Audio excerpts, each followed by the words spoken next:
It should be live shortly here. Do, do, do, do. We are.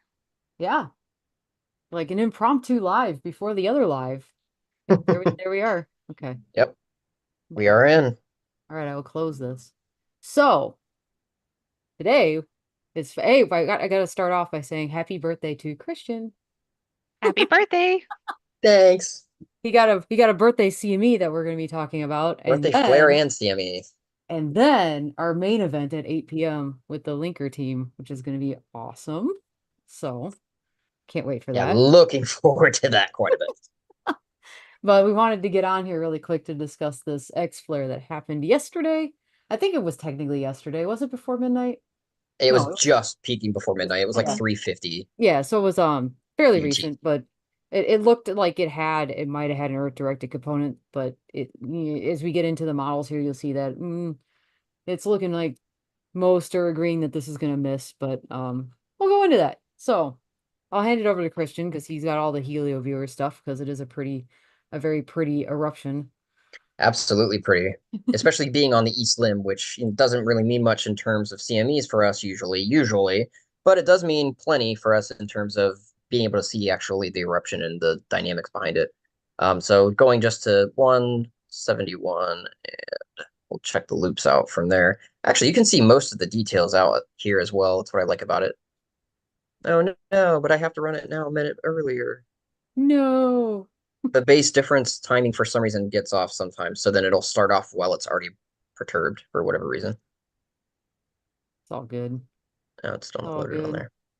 All right, fine. We'll do the 211 version instead then. But this is returning region. I forget the numbers, but Yeah, it is. 3848, I want to Yeah, say. I think it's 49 now or something like that, or Yeah, 59. 3869, Yeah, I believe. but I did all of the numbers this morning and I already forgot because there's too many of them generally, but it was you can see responsible the for the filament moving here X9. too. Hmm. This is right before it occurs and then that just snaps up. Yeah, look at that. So pretty. Boom. Mm. And I'm not really running this very fast. I think it's still at 30 or 20 frames per second for this. That was a fast snap. Probably one of the faster ones that I've ever seen personally. Looking at it. Oh, that's interesting. There we go. Wasn't switching over just to see the running difference part of it instead.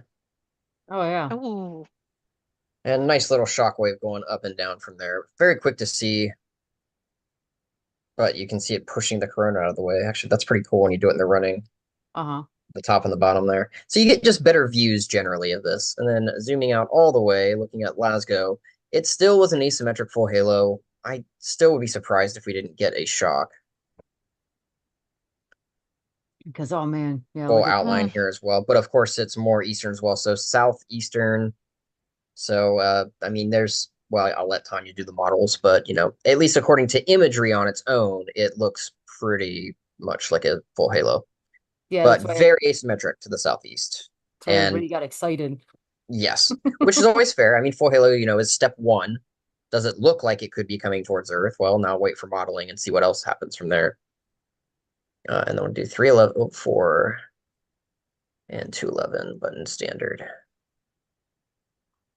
Kind of covers the really cool looking prominence at the edge that starts dancing just before it launches. It's like pew pew. Yeah, pew pew indeed. Look at that material. There we go. There's that jet. You know what? Let's just go back to the 304 on its own.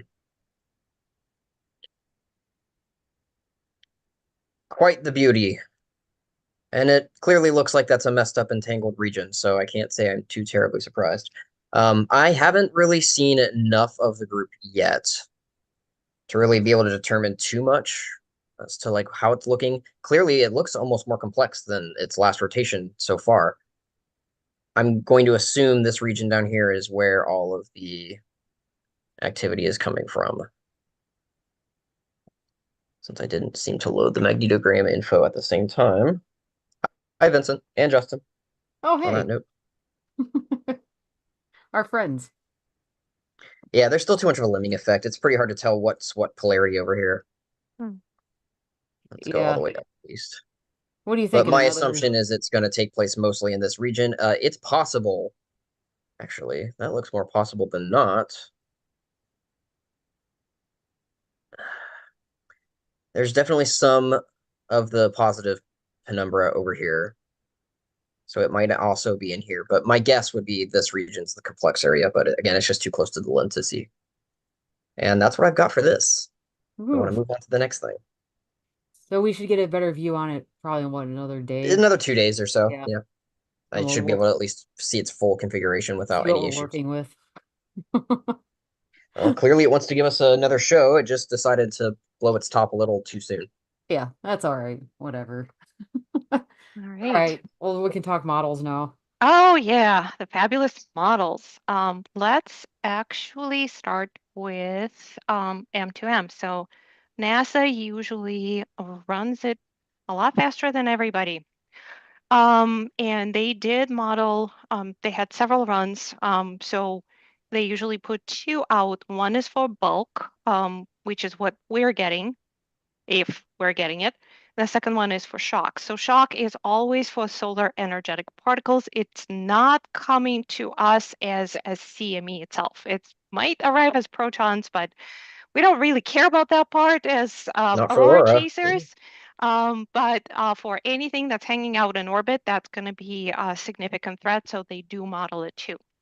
And let's look at 2AU, which is relevant to us. It was a glancing blow, according to M2M. It looks okay. It probably is most optimistic of all the models I have seen so far. It is, again, mostly running southeast and sort of touching us a little bit. So that's enough excitement for M2M. I did not pull out NOAA model. I can do it pretty quickly, but I can just cover the Met Office. So this is a UK Space Weather Agency, and they have a couple of CMEs in there, and they're modeling it as a maybe arrival, essentially near miss. So again, glancing blow, it's kind of going in the wrong direction for us. That region um, did not give us any high hope. It's not located in the Wow. territory where we want. It may give us something, but they were not very optimistic. And you can see it from ensemble too. There is a little bit there, but not that much.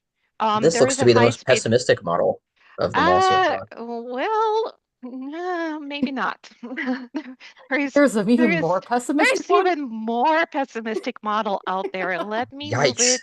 Let me move it quickly to, yeah, let's talk about this one. So this is a this is a CME scoreboard where everybody is putting their models. This is sort of their competition, who gets the time right and who maybe gets the KP right. Mostly they're aiming for time. So we get quite a bit of a spread in terms of time. And one model is really standing out. I'm going to talk about it very shortly. And that's ensemble model. So there are two different models that run as an ensemble, meaning it's several runs where you get either different speed of CME and you change that, or you change what the CME is running through, so space traffic, so to speak. Huxt is running it as a space traffic, and let's pull up their model next. Yay! So depending on the space traffic, you can get quite a range in terms of a time of arrival. And it's pushing it into the 27th even. So early 27th, late 26th. Their confidence in arrival is about 10%. So that's it. It may Also come, but pessimistic. it's pretty pessimistic. I would agree. Again, not the most pessimistic out there, because we also have an ensemble that was ran by M2M. This is where you get different speed. So for all the ensemble members, you actually get different speed for the same CME. They measure it manually, so that's quite a lot of work. and they run the full WSA and LIL for every one of them. So computationally, it's very, very, very expensive. It's time consuming. It takes a lot of computer time and it takes a lot of manual work because you have to measure speed 32 different times. But this is what you get, and you get confidence of arrival of about 9%. Oh, So yeah. You Also can not pretty great. much ignore, yeah, you can pretty much ignore BT because we don't know what's going to happen. And we know if it's going to arrive sooner, that's going to be potentially higher and more impactful. It's not going to last very long, and it may interact differently with a high-speed stream that's sort of arriving around the same time. And it may put brakes on it, but we don't know for sure. So we get a range of different pessimistic prognosis. Again, remember, this is done for industry and for assets in space. It's not done for aurora chasers. We get excited when we have something arriving, and the rest of the crew kind of gets very upset when something hits with significant strength that was not forecasted correctly. So for them, this is great news. Probably nothing major going to happen. For us, it's more, well, we'll see what the solar wind drags in. But Right. everybody is on the same page with a scoreboard as far as it may arrive or may not arrive. It's about 20%. So very low confidence in actual arrival. Moderate confidence in timing of arrival if it does come indeed, and very high uncertainty in terms of what the impact is going to be. Anything from 4 to 6, but reality is we don't know until it actually hits L1, if it does hit L1. right, Based on its location, the protons from the shock may actually arrive and the CME may not show up. The actual shock of CME and any type of geomagnetic disturbance, meaning aurora, may not come. We may see a signature in APAM with protons arriving, but that might be it. And we've seen those arrivals where EPAM is going up and everybody gets excited and chases after it, and then nothing comes. right. So this is a distinct possibility that this will be the CME that will do the same and will disappoint everybody. But again, we don't know. So we're in the waiting game. Nobody else will tell you anything differently until it shows up in the PAM. So if somebody tells you it's going to be beautiful aurora from Alaska all the way to Florida, they're lying to you. They don't know. If anybody Yes, tells you that, oh, nothing's going to show up, again, they are lying to you. They don't know. We have to wait. gotta So wait and see. gotta wait and see, but you get different flavor of models, and it's kind of fun to look at how they model CME differently, what they perturb. Either they go with different speeds, and you get one type of spread, or you go with a different space traffic, which is kind of cool. You can't really model both at the same time. You have so much uncertainty in both, and throwing them in one model, you're just gonna get a lot of spread and not a lot of information. But yeah, this is where we at. We're just waiting at this point. Yeah, I think Noah decided to go with is it? G1 Yeah, is it still or G1? You want to watch. watch? Hmm. Yeah, G1 watch, and about same as far as arrival. So sometime on the 26th. Either it's going to be early or it's going to be late. We don't know. Models predicting a fairly widespread, but we'll see when it arrives. We'll If I see who remember gets right, it, the who got EPOM it right. chase we had was the Eastern Limb X flares from 2 or 3 weeks ago, Yes, too. Yeah, This is a indeed, it very similar was. scenario. So we all know how that went. Mm, yeah. It's Nothing yeah, happened. these East Limb stuff just they're they're frustrating. they're very frustrating. They're hard to model too because Yeah, they it's really just don't yeah. know. So that's that. And that's all we have on the X Flare. I wasn't gonna, sometimes I go into weather modeling, but I mean we can And not cover as that. necessary, I think, for this But one, I just in think case. I think the confidence is so pretty low on it that it's just, we're not gonna put too much emphasis on it. No. Um, I think the more exciting thing would probably just be the high speed stream anyway. the effects from that, which we should be seeing Which, yeah, around, I we're said, around the same geoeffective as time. of a little earlier today, so we should be seeing that stream in just a couple days. Yeah. Trans-equatorial negative polarity. So that's something to look out for. But this one, I mean, we'll see what the sunspot does when it comes around. It might give us something else to work with.